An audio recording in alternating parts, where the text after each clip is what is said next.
Hey, what's up, everybody? Welcome to episode number 148 here on season number 2.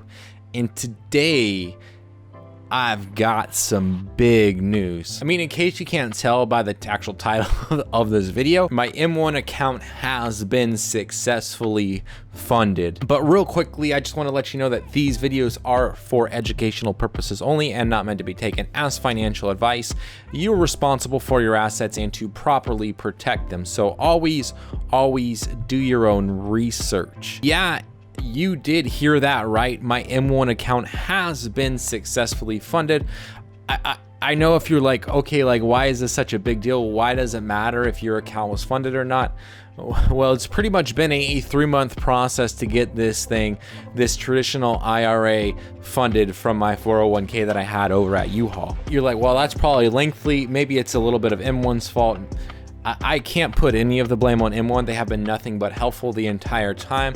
And to be real honest, it was partly my fault with the delay of getting my funds transferred and notifying my 401k that I needed to make that happen and get the ball rolling there.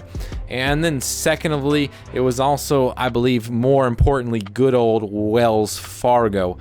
They took about 30 days after I authorized for them to transfer my funds. They basically finally send out the check. I mean, and for me, I was under the impression that it would go directly to Apex, the clearinghouse that M1 goes through.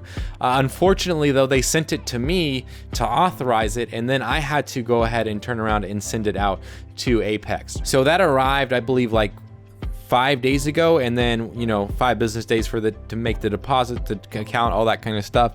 And my account's been now funded for a day and a half, or I guess now 2 days. In order for me to get it like rolled over from that 401k, basically when I contacted them about May 1st-ish, they were like, you need to call your 401k and let them know that you want to roll it over. So I called them and they're like, oh, we got to send out the documentation so that you can sign it and send it back to us. So they sent it out to me via snail mail, which it arrived maybe like 2 weeks later because, processing for them takes a little bit longer at the 401k location. And then it finally arrives here. I fill out the information, send it back, I think like 3 days later, and then it's a wait.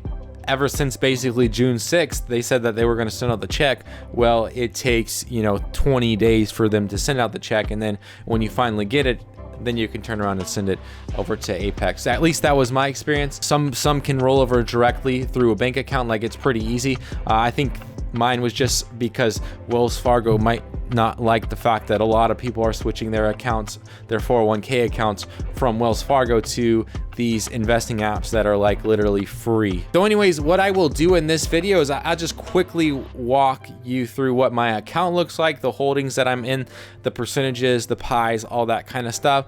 I don't plan on discussing a whole lot of strategy right now. I plan on keeping that for another video where I get to go more in depth with my strategy and why that's my strategy. But I am so excited to finally get to open up this account. It's been, I think, like, I've known about M1 Finance for like literally like a year and a half, but I haven't had a reason to open up this account because I already have, Robinhood, Acorns, and Stash, and then I have Stash Retire. So it was like, I don't really have another reason to have 5 accounts.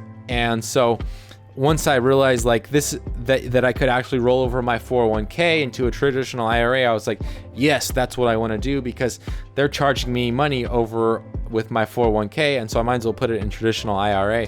That way I'm not losing money because of fees and manage it myself. And then also I can report on it and let you guys know how I'm doing on there.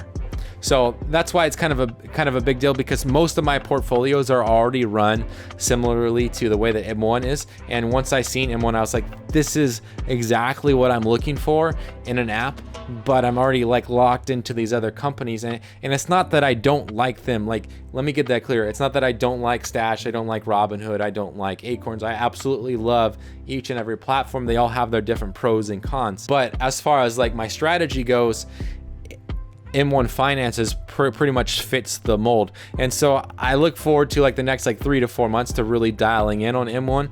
I know that it'll eventually be hard to not consider like closing other accounts and transferring them over to M1, especially if I'm able to do what I think I can do. Then that might be something that I'll consider. However, as of right now, no accounts are going to be closed or anything like that, because in order for me to do that, it would just be a hassle, and it's not something that I am really looking to do right now. Anyways, let's go ahead and take a quick look over the actual account. So this is my M1 portfolio, officially M1 portfolio. Right now it only has $963.94. It's a small 401k. I was only there for about 1.5 to 2 years. Most of what we did as far as investing was like into Acorns and Robinhood. Like I said, it was only about 1.5 years there. I got 3 different pies, or 3 different investment sections. I got the Vanguard Total Bond Market, BND. Right now I have that set at 1%.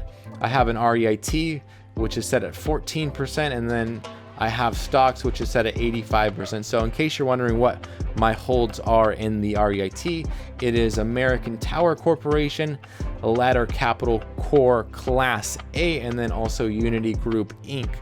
And the tickers are down here. Also, we'll go ahead and go back real quick, and then we'll go ahead and look at the stocks.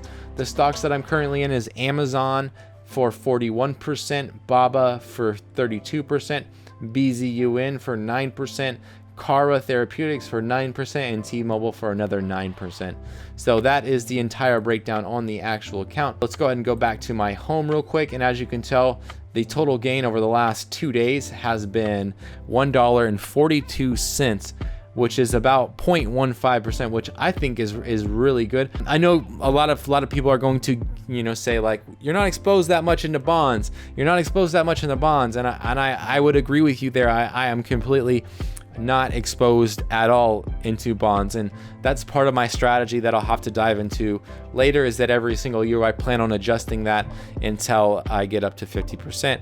And that's kind of so right now it's set at 1%, and next year it probably will be 2%, and so on and so forth. But I'll get into why I'm doing that as well. Anyways, we'll go ahead and leave it right there. Let's jump into the question of the day, which is, what's the most addicted to a game you've ever been? For me, I was addicted. I believe it was Battlefield 3. I think it was on PS3. Me and my friend, like, we hardcore played that game all the time. Like, it was like we were in college, so we woke up in the morning, went to class, got breakfast. On the weekends, that's pretty much all we ever played. And on the weekdays, like whenever we had free time, that's what we were playing. Like outside of schoolwork, and even sometimes when we were supposed to do schoolwork, we would just play that also. So it was kind of like one of those games that I was super addicted, stay up till like 2, 3, 4 in the morning playing almost every single night, and then going to school and continuing that kind of cycle of addiction. So anyways, that's probably the most addicted game I've ever been to. There are other games that I absolutely love to play, but that is the one that by far takes the cake. Anyways, like I always say, if you got any question regarding Stash, Acorns, Robinhood, as well as general investing, business, Etsy, coaching, and M1 Finance, please post those questions down below. Don't forget to subscribe right up here and check out my first video on M1 Finance. Check out the video right here. And as always, thank you for watching. I really appreciate it.